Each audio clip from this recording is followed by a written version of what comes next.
আসসালামু আলাইকুম।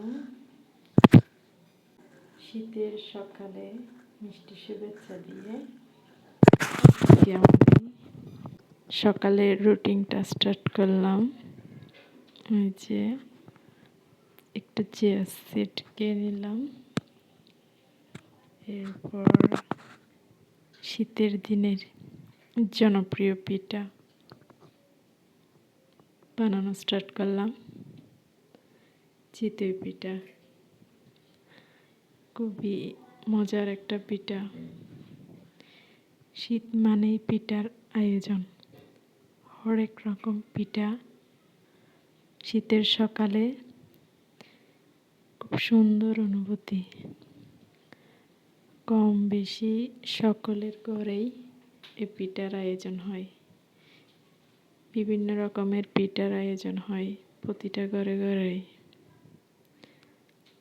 তাই আজকে সকালে আমিও স্টার্ট করলাম চিতই পিঠা বানানো।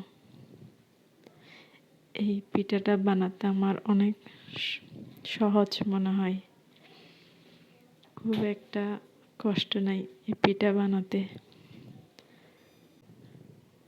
এই তো চটপট আমার পিঠা রেডি। শীতের সকালে ঠান্ডা ঠান্ডা পরিবেশ, একটু রোদের ঝলকানি, পিঠা ভালোই লাগে খেতে।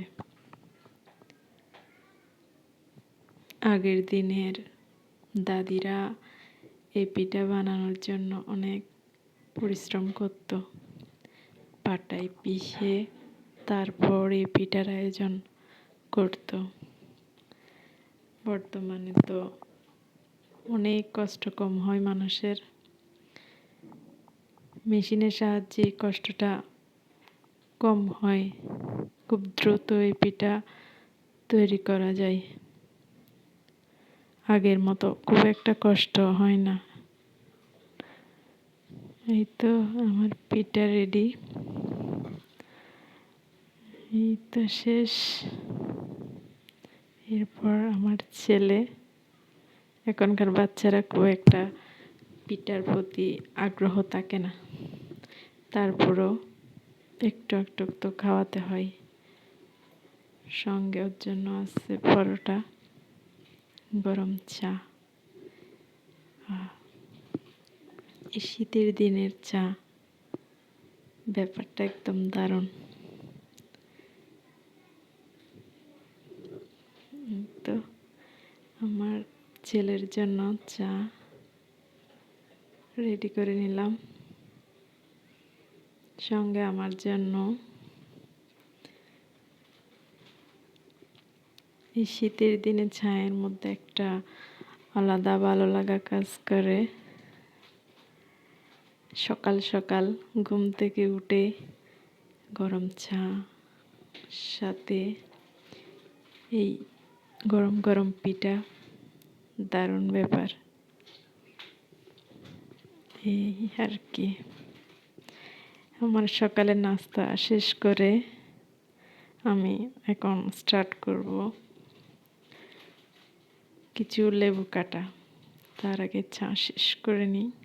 এই তো লেবু, এগুলো আমার ছাতেই হয়েছে, কালকেই গাছ থেকে হারভেস্ট করলাম। এগুলো অনেক টক, একদম খাওয়ার অনুপযোগী। তাই ভাবলাম সবগুলো একসঙ্গে কেটে রসগুলা বের করে রাখবো।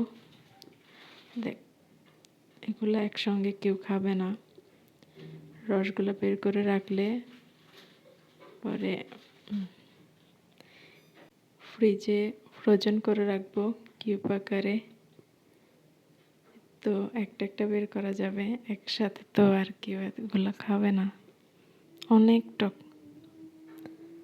তারপরে এই জিনিসটা আমার অনেক ভালো লাগে, কারণ নিজের গাছের যে কোনো কিছুই